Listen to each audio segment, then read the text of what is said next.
थोड़ा आगे चलें, बहुत इंटरेस्टिंग बात। यूरोप में जो प्लेटो है ना, उसकी रिपब्लिक पुस्तक में बार बार वो ये कहता है कि जो स्त्री होती है ना, स्त्री, उसमें आत्मा नहीं होती। जरा ध्यान से सुनना आप इसको। स्त्री में आत्मा नहीं होती, पुरुष में ही आत्मा होती। तो स्त्री क्या है? तो प्लेटो कहता है कि जैसे मेज है, कुर्सी है, टेबल है, फैन है, वैसे स्त्री वस्तु जैसी है। जब चाहो फेंक दो, जब चाहो उठा लो, उसमें आत्मा नहीं होती। वही प्लेटो अपनी किताब लॉज में लिखता है कि चूंकि स्त्री में आत्मा नहीं होती, इसलिए वो सत्य असत्य का विवेक नहीं कर सकती। क्या सत्य है, क्या असत्य है, क्या करने लायक है, क्या करने लायक नहीं है, तो उसका भेद नहीं कर सकती। इसलिए न्यायाधीश को आवश्यक है कि किसी स्त्री की बात को ना सुने। तो यूरोप में कानून बना कि कोई भी मुकदमे में स्त्री की गवाही स्वीकार नहीं की जाएगी। ये कानून बना यूरोप में, और ये कानून 1950 तक लागू रहा। आज से मात्र 60 साल पहले तक या 55 साल पहले तक ये पूरे यूरोप में, France, Germany, Sweden, Switzerland, Denmark, Norway, Belgium, सब देशों में ये कानून कि स्त्री की गवाही अदालत में स्वीकार नहीं होगी। 1950 में आके इस पे बवाल हुआ, क्योंकि वो कहते हैं ना स्त्री में आत्मा नहीं है। तो स्त्री में आत्मा नहीं है तो फिर यहां से बहुत कुछ शुरू हो जाता है। तो स्त्री संपत्ति की अधिकारी नहीं है, स्त्री फैसले लेने की अधिकारी नहीं है, स्त्री घर में वस्तु के जैसी है, सजावट के लिए रखो, जब खराब लगे तो बदल दो। माने खरीद बेच की वस्तु है, बदलने की वस्तु है। और 1950 तक तो यूरोप की बैंकों में महिलाओं को बैंक अकाउंट खोलने का अधिकार नहीं था। 1950 तक ये जो बैंक ऑफ अमेरिका है ना, ANZ, ग्रिंडलेज, स्टैंडर्ड चार्टर्ड, इन सभी बैंकों में अप टू 1950s कोई महिला का अकाउंट नहीं था, सब पुरुष के अकाउंट। महिला अकाउंट खोल नहीं सकती, ऑपरेट नहीं कर सकती। क्यों? उसको आत्मा नहीं है, तो समझ नहीं है, तो बुद्धि नहीं है, तो सत्य असत्य का विवेक नहीं है। ये उनकी मान्यता। तो न्याय व्यवस्था में, कानून व्यवस्था में, शिक्षा व्यवस्था में, पारिवारिक व्यवस्था में स्त्री हमेशा वहां नीचे नीचे और नीचे रही। और स्त्रियों पर इतने अत्याचार हुए हैं जिसकी आप सुने कहानी तो आपकी आंखों से खून के आंसू निकल आए। इंग्लैंड में 2500 साल स्त्रियों के लिए एक परंपरा बनी है। वो परंपरा क्या है कि अगर किसी स्त्री को पुरुष ने छोड़ दिया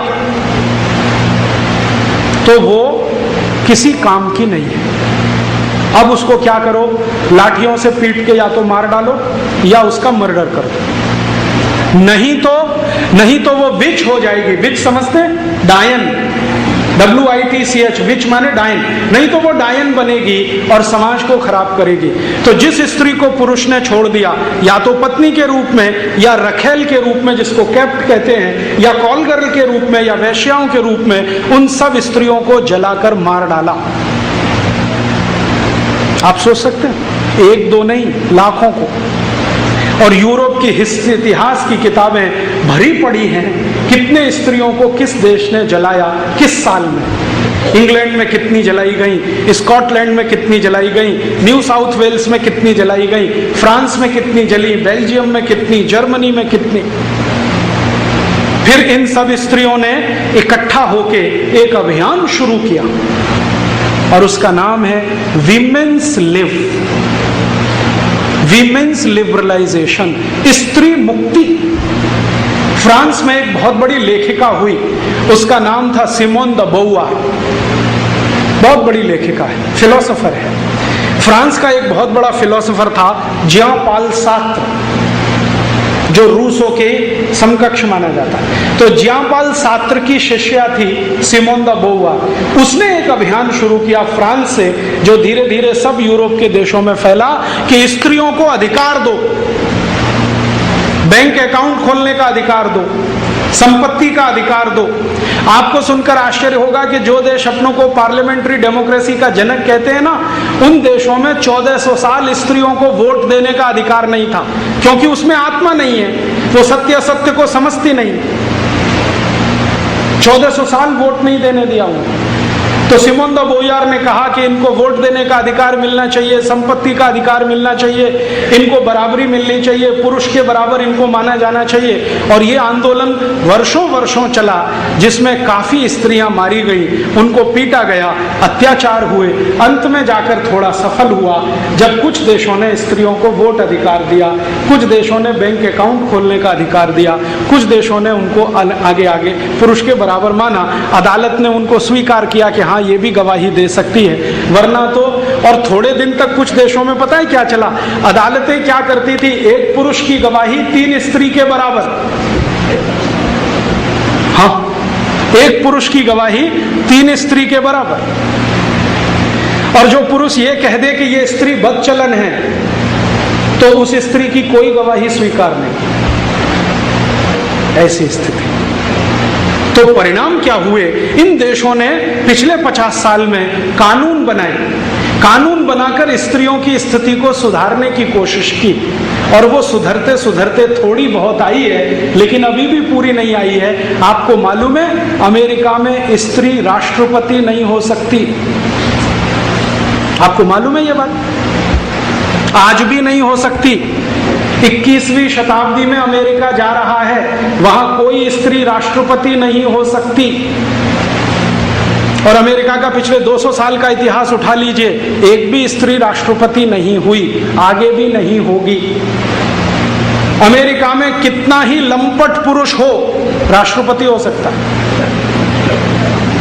लंपटों का सरदार, champion of extra marital affairs, गुंडा, बदमाश, चोर, उचक्का, बेईमान, लुच्चा, लफंगा, कोई भी प्रेसिडेंट हो सकता है, लेकिन एक सद्गुणी स्त्री राष्ट्रपति नहीं हो सकती। ये है असलियत यूरोप और अमेरिका। अब हमारे यहाँ क्या हुआ कि उनके यहाँ तो ये समस्या थी, हमने उसको नकल किया। और नकल करके क्या कर दिया, हिंदुस्तान में भी स्त्री मुक्ति आंदोलन शुरू हुआ। हाँ, और जोरदार। और वो स्त्री मुक्ति आंदोलन के कुछ नेता हैं इस देश में, जिनसे मैं मिल चुका हूं।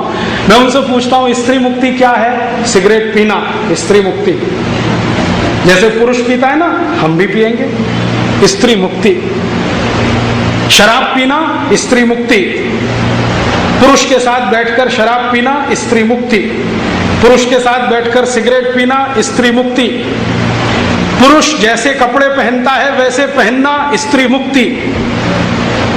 पुरुष जैसे बाल रखता है वैसे बाल कटवाना स्त्री मुक्ति। हमने ये तमाशा शुरू कर दिया इस देश में, बिना सोचे बिना समझे, मूर्खों के मूर्ख, कूड़ मगज। हम स्त्री मुक्ति में लगे हुए हैं। उनको शराब पिला रहे हैं, सिगरेट पहना रहे हैं, जीन्स पहना रहे हैं, टॉपलेस शर्ट पहना रहे हैं। और अब तो इतनी बुरी हालत हो गई है, कुछ विश्वविद्यालय इस देश में ऐसे हैं जिन्होंने स्त्री मुक्ति के नाम पर आंदोलन चलाया है, ब्रा नहीं पहनना, क्योंकि स्त्री मुक्ति। जैसे पुरुष रहता है ना, ऐसे रहना, स्त्री मुक्ति। मूर्खों के मूर्ख, बिना सोचे बिना समझे ये करना। और बहुत संस्थाएं इस देश में बनी हैं स्त्री मुक्ति आंदोलन चलाने की। वहां स्त्री मुक्ति क्यों है, यहां क्या है? आप जरा बताओ, भारत में ऐसा कौन सा राजा हुआ जिसने किसी स्त्री को समाज में वोट डालने का अधिकार रोक दिया? कौन सा ऐसा राजा हुआ जिसने स्त्री को संपत्ति का अधिकार रोक दिया? कौन सा ऐसा राजा हुआ जिसने स्त्री को परिवार में नीचे का दर्जा दिलवाया? कौन से ऐसे शास्त्र हैं इस देश में? यहाँ तो हम जितने भी शास्त्र पढ़ते हैं ना, हर जगह घुमा फिराकर एक बात आती है जिसका एक ही अर्थ है, यत्र नार्यस्तु पूज्यन्ते रमन्ते तत्र देवता। जहां स्त्रियों का स्थान ऊंचा होता है ना, वहां देवता भी निवास करते हैं, क्योंकि स्त्रियों में जो गुण हैं वो ईश्वरीय माने जाते हैं। आपको मालूम है भारत में, ये मुझे एक दिन पता चला, अब तक मुझे नहीं मालूम था। एक दिन मैं दक्षिण भारत के केरल के एक मंदिर में गया पूजा करने, क्योंकि मैं उस गांव में व्याख्यान देने गया। तो मंदिर के पुजारी ने कहा माफ कीजिए, आप अंदर नहीं जा सकते। वो पुजारी ने एक दिन पहले मेरा व्याख्यान सुना था। मेरे व्याख्यान में किसी ने परिचय दिया था। उस परिचय में ये कहा गया कि ये राजीव दीक्षित अविवाहित हैं, माने इनकी पत्नी नहीं है। तो पंडित ने कहा आप अंदर नहीं जा सकते। मैंने पूछा क्यों? आप सुनिए उस पंडित की बात। उसने कहा आप में पवित्रता नहीं है। मैंने पूछा वो क्यों? कि आपकी धर्मपत्नी नहीं है। मैंने पूछा ये धर्मपत्नी का पवित्रता से क्या लेना देना है? तो उन्होंने कहा कि पवित्रता मनुष्य में धर्मपत्नी के आने के बाद ही आती है, उसके पहले नहीं आती। उसके पहले उसमें लंपटता रहती है, पवित्रता नहीं। और इतनी गहरी बात उस पुजारी ने मुझे कह दिया। तो हम गृहस्थी बसाते हैं, परिवार बनाते हैं मोक्ष जाने के लिए, और वो परिवार में स्त्रियों को लाते हैं शारीरिक आनंद की प्राप्ति के लिए।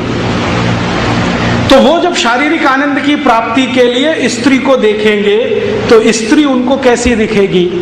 भोग वस्तु जैसी। और हम जब मोक्ष की प्राप्ति का उसको साधन बनाएंगे तो हमको स्त्री कैसे दिखेगी? देवी के जैसी।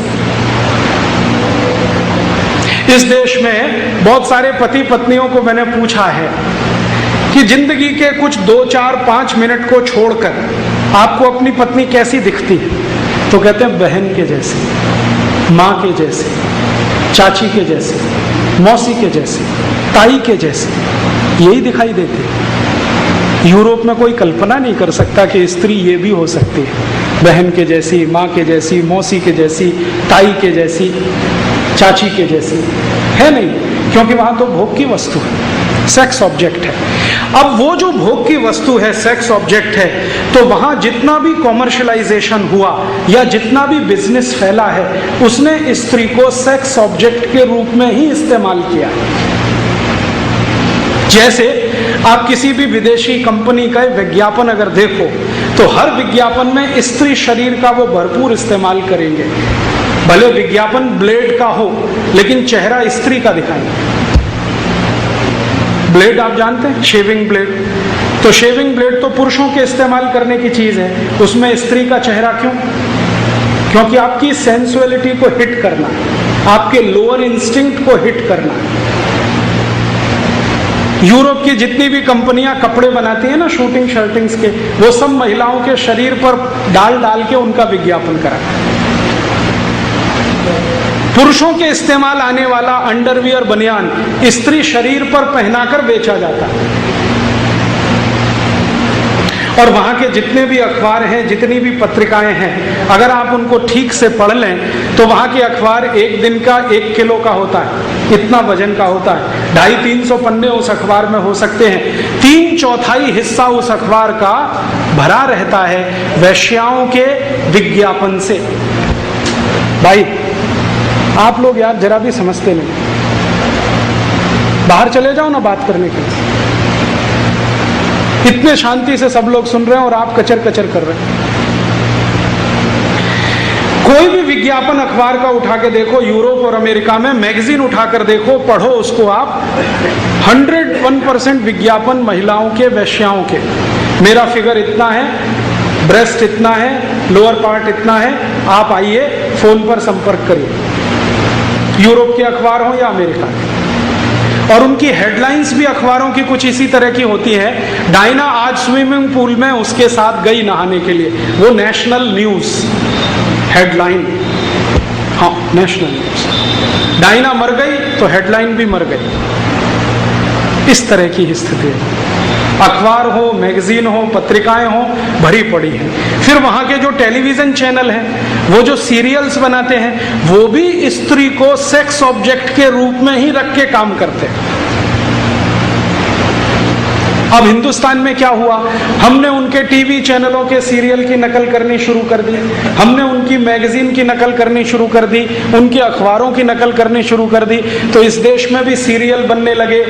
सास भी कभी बहू थी, घर घर की कहानी, तेरी मेरी कहानी, कहीं किसी रोज, पता नहीं क्या क्या नाम, एक ही थीम, एक्स्ट्रा मैरिटल अफेयर्स। सभी सीरियल का एक ही थीम, एक्स्ट्रा मैरिटल अफेयर्स। हर सीरियल में किसी की पत्नी किसी के पति के साथ भाग गई, किसी का पति किसी दूसरी की पत्नी के साथ भाग गया, कोई पुरुष 3 स्त्रियों को फंसाना चाहता है, कोई स्त्री 10 पुरुषों को फंसाना चाहती है। जो यूरोप और अमेरिका का कचरा है वो हमारे टीवी सीरियलों में घुस गया और ये रोज दिखाया जा रहा है। हम बड़े प्रेम और शांति से देख रहे हैं, इस उम्मीद में कि इसमें से कुछ मजा आएगा। मजा क्या आएगा? थोड़े दिन में आपके घर में यही होने लगेगा, ऐसे ही होने लगेगा। क्यों होने लगेगा? इसलिए होने लगेगा कि मैं बचपन की एक कहानी याद है। मुझे माताजी मंदिर लेके जाती थी, तो मैं कहता था रोज रोज एक ही मंदिर में आना और वही भगवान का दर्शन करना, इसमें क्या रखा है? तो मेरी माताजी कहती थी कि देख, बार बार दर्शन करने से ईश्वर के जो गुण हैं वो अपने अंदर आने लगते, इसलिए एक ही मंदिर में जाना, बार बार दर्शन करना बुरा नहीं है। अब ये बात मैं कभी भूलता नहीं।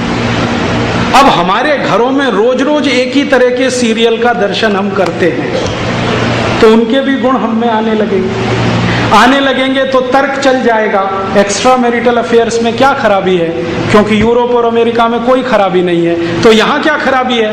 और जब ये चल पड़ेगा तो सब कुछ टूटेगा इस देश में, सब कुछ टूटेगा। यूरोप और अमेरिका में तो परिवार है नहीं, तो टूटने के लिए कुछ है नहीं, वो तो पहले से ही टूटा हुआ है। यहाँ व्यवस्थित परिवार है, ये टूट गया तो सब टूट जाएगा।